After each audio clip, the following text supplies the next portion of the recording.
पहला double header का दिन, और क्या दिन रहा भाई। दोनों match first class, second match thriller. पहले मैच में समीर रिजवी की क्लास, दो लगातार मैच भाई ने अपने दम पे दिल्ली को जितवाए हैं। पिछले 3 इनिंग्स में तहलका मचा रखा आईपीएल के अंदर उस भाई ने। 3 match 3 player of the match. दूसरा मैच राशिद और रबाडा ने भाई क्या फाइट शो करी एंड में। आ जाओ लाइक सब्सक्राइब करके, दोनों मैचों पे बात करेंगे और कल के मैच की कौन हो सकती है विनर दोनों मैचों की, उस पर भी थोड़ा डालेंगे ज्ञान। आईपीएल का पहला डबल हेडर हो गया है भाई, और क्या रहे हैं दोनों मैच भाई। पहले 3-4 मैचों के बाद आ रही थी खबरें मजा नहीं रहा, 250 के पीछे बन गई हैं, एक तरफा मैच होने लग गए हैं, थ्रिलर ही नहीं आ रहे। तो पहले पंजाब ने गाड़ी थ्रिलर की तरफ मोड़ी, फिर दिल्ली ने थ्रिलर की तरफ मोड़ी, और आज दिन का, कल के दिन का दूसरा मैच जीटी और भाई आरआर के बीच में क्या थ्रिलर रहा। और वो देश पांडे जी का क्या ओवर रहा आखिरी वाला, शॉक करा रियान पराग ने भी सबको भाई अपनी कैप्टनसी के उस आइडिया से।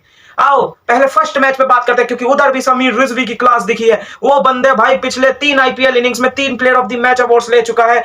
मतलब पिछले साल की एंड करी थी प्लेयर ऑफ द मैच के साथ, 58 रन सिर्फ 25 बॉलों में बनाए थे। उसके बाद पिछला मैच देख लो, 70 रन करे, प्लेयर ऑफ द मैच वो लेके गया। आज 90 रन करे, शतक से सिर्फ 10 रन शॉर्ट रह गया, और प्लेयर ऑफ द मैच वहां भी करके गया है भाई। 3 match 3 player of the match IPL में पिछले।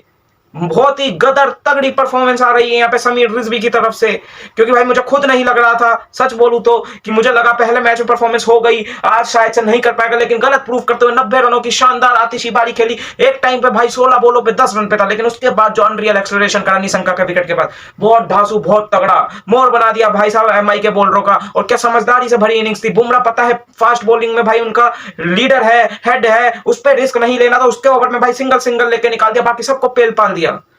बहुत तगड़ी इनिंग्स, बहुत ही कोक्का इनिंग्स है भाई। 7 रन पे 2 विकेट थी दिल्ली, वो भी एक याद रखने वाली बात है। शायद से वहां से एक और विकेट जल्दी गिरता तो फिर से प्रेशर बनता दिल्ली पे।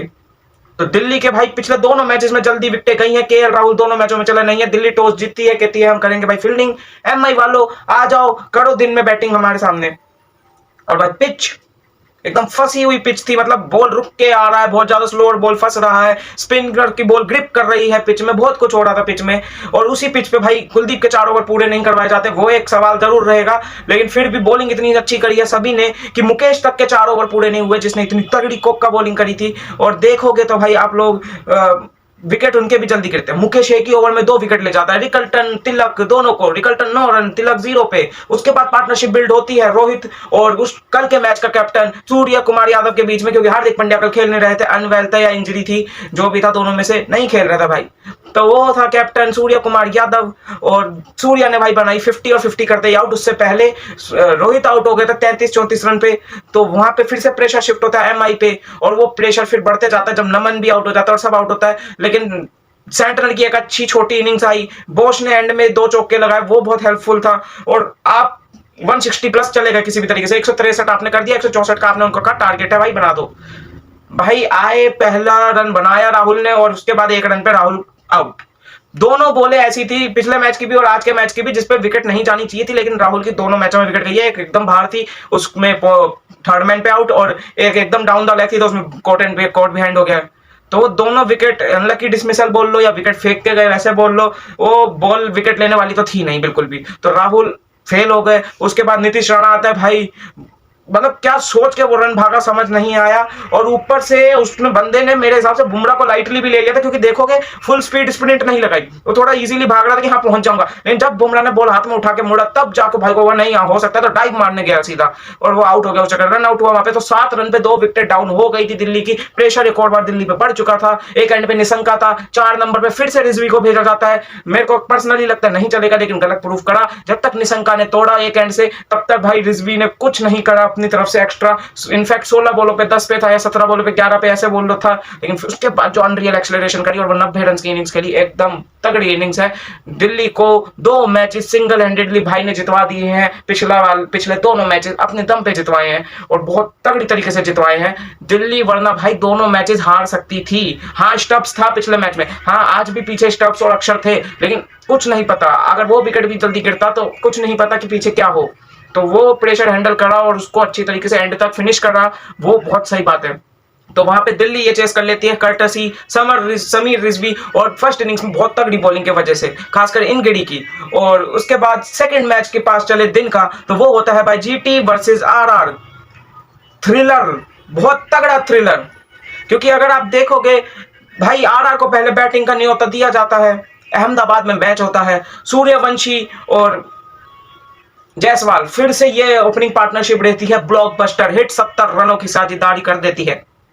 मतलब हाँ कैच छूटता है, कैच वैभव का भी एक छूटता है, कैच एक कोर्ट बिहाइंड में बटलर से जायसवाल का भी छूटता है, तो कैच छूटता है लेकिन फिर भी नहीं रुके और भाई 70 रन कर दिए दोनों ने एक साथ। और फिर पावर प्ले एंड होते ही सूर्यवंशी का विकेट आता है और उसके बाद फिर जुड़ेल आता है, और जुड़ेल ने जो इनिंग्स खेली है भाई, उनका आईपीएल करियर की अपनी बेस्ट इनिंग्स खेल गया है जुड़ेल। क्योंकि अगर आप देखोगे जुड़ेल आया तो वहां पे जायसवाल 50 करके आउट हो जाता है 55 पे, और उसके बाद पराग आते तो वो जल्दी आउट हो जाता है, तो वो एक टाइम से थोड़ा मोमेंटम शिफ्ट होता है, लेकिन जुड़ेल अपनी तरफ से बिल्कुल मोमेंटम शिफ्ट होने नहीं देता, थोड़ा टाइम शुरू में लेता है, लेकिन उसके बाद जो पावर हिटिंग दिखाते हैं और एक 18 रन एक्स्ट्रा जो गुजरात ने दी है भाई, वो चुभेगा, वो डेफिनेटली चुभेगा, और वो दिखेगा मैच के रिजल्ट में जीटी को भी कि भाई सिमरन हेटमायर पहली बॉल पे आउट हो सकता था, उस पे ग्लव्स लगा था, आपने रिव्यू नहीं लिया, उल्टा उस ओवर में फिर हेटमायर 2 छक्के भी मार देता है 2 बॉलों पे, तो वो 18 रन करके जो हेटमायर गया वो चुभेगा इनको कि भाई हेटमायर पहली बॉल पे आउट हो रहा था। इन्होंने फिर भी आरआर का स्कोर 210 पे रख दिया, जो कि 220 से ऊपर जाता हुआ दिख रहा था एक टाइम पे। और देखोगे तो भाई वो 18 रन क्यों चुभेंगे वो एंड में पता चलता है, क्योंकि आप चेज की शुरुआत करते हो, गिल होता नहीं है, कुमार कुशागरा ओपनिंग करता है, ओपनिंग पार्टनरशिप बहुत सही आती है, अपना ज्यादा से ज्यादा सीनियर प्रो होने के नाते सुदर्शन बहुत ज्यादा स्ट्राइक्स लेता है और स्कोर करता है, अच्छी इनिंग्स तगड़ी इनिंग्स खेल रहा होता है, कुशाग्र भी अच्छा सपोर्टिंग रोल दे रहा होता है, लेकिन फिर कुशाग्र को विकेट गिरता है, बटलर आता है, बटलर अच्छी लग रहा था कि भाई हाँ आज बल्ले से बॉल लग के निकल रही है बटलर के भी, लेकिन फिर बटलर एक बार नॉन स्ट्राइकर एंड पे क्या जाता है भाई, दोबारा स्ट्राइक मिलने में इतना टाइम लगता है बार बार उसको कि उतनी देर में भाई पहले सुदर्शन 73-74 पे आउट, उसके बाद फिलिप्स आते ही आउट, सुंदर आए पहली बॉल पे चौका, दूसरी बॉल फिर हवाई अड्डे भेजने की प्लानिंग कर ली भाई, तो वो आउट, खुदकुशी कहूंगा उस विकेट को तो मैं है। और उतनी देर में भाई स्ट्राइक मुश्किल से 1 या 2 बॉलों के लिए मिली होगी अगर हम बात करें बटलर की, ऐसे में भाई तुरंत बर्गर को लाया जाता है और बाउंसर से टेस्ट करा जाता है और वो सीधा फाइन लेग के तरफ कैच आउट हो जाता है संदीप शर्मा को बटलर, और वो बहुत बड़ा विकेट होता है। फिर वहां पे क्रीज पे आपको दिखेंगे तेवटिया और शाहरुख एक अच्छा छक्का लगाता है, तेवटिया भी होता है, तेवटिया भाई वहां पे हो जाता है कोर्ट बिहाइंड, और भाई बिश्नोई वहां पे मैच पलट देता है, 4 विकेटें, चारों बड़ी विकेटें, क्योंकि अगर आप देखोगे बिश्नोई ने किन किन की विकेटें ली हैं, तो भाई चारों बड़ी विकेट है, चारों बड़ी विकेट है सुदर्शन, और आपको दिखेगा उस लिस्ट में फिलिप्स का नाम, आपको दिखेगा उस लिस्ट में सुंदर का नाम, और आपको दिखेगा तेवटिया का नाम, तो चारों बड़े विकेट हैं।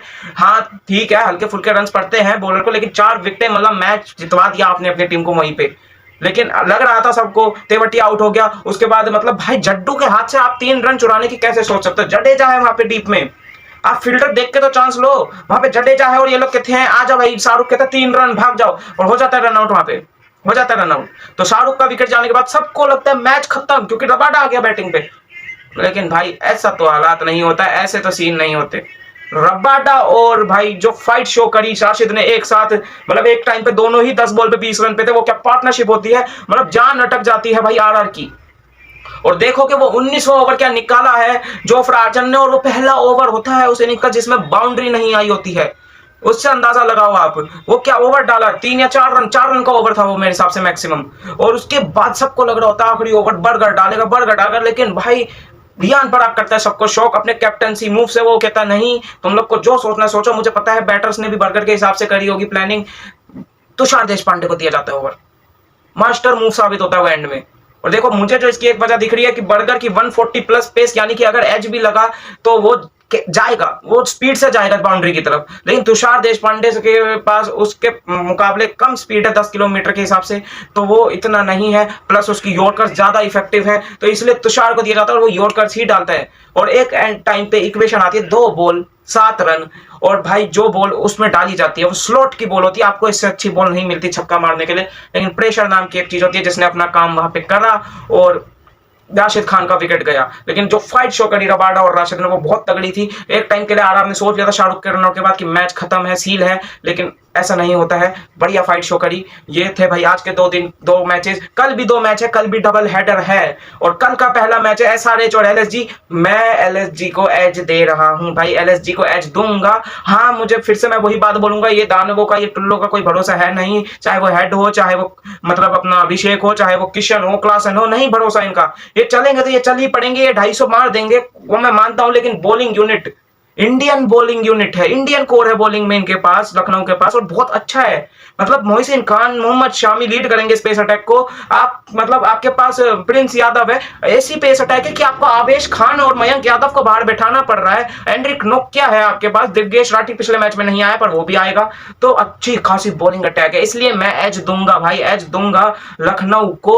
और बैटिंग देखोगे तो लखनऊ की भी कुछ कम नहीं है। Mitchell Marsh, Rishabh Pant opening पिछले मैच में, तो मैं एक्सपेक्ट कर रहा हूं कि इस मैच में भी आएंगे, एक ही मैच के बाद चेंज नहीं होगा। ये दोनों ओपनिंग, नंबर 3 मार्करम, नंबर 4 पूरन, फिर आपको बदोनी दिखेगा, समझ दिखेगा, मुकुल चौधरी पिछले मैच में, तो अच्छी लाइनअप इनकी भी है। बस ये है कि बॉलिंग एसआरएच के मुकाबले बहुत स्ट्रॉन्ग है, बहुत स्ट्रॉन्ग है, मैं कह रहा हूं बहुत स्ट्रॉन्ग है एलएसजी की, इसलिए एलएसजी को मैं एज दे रहा हूं मैं। बाकी रही दिन के दूसरे मैच की बात, कोई कंपटीशन दिख रहा है?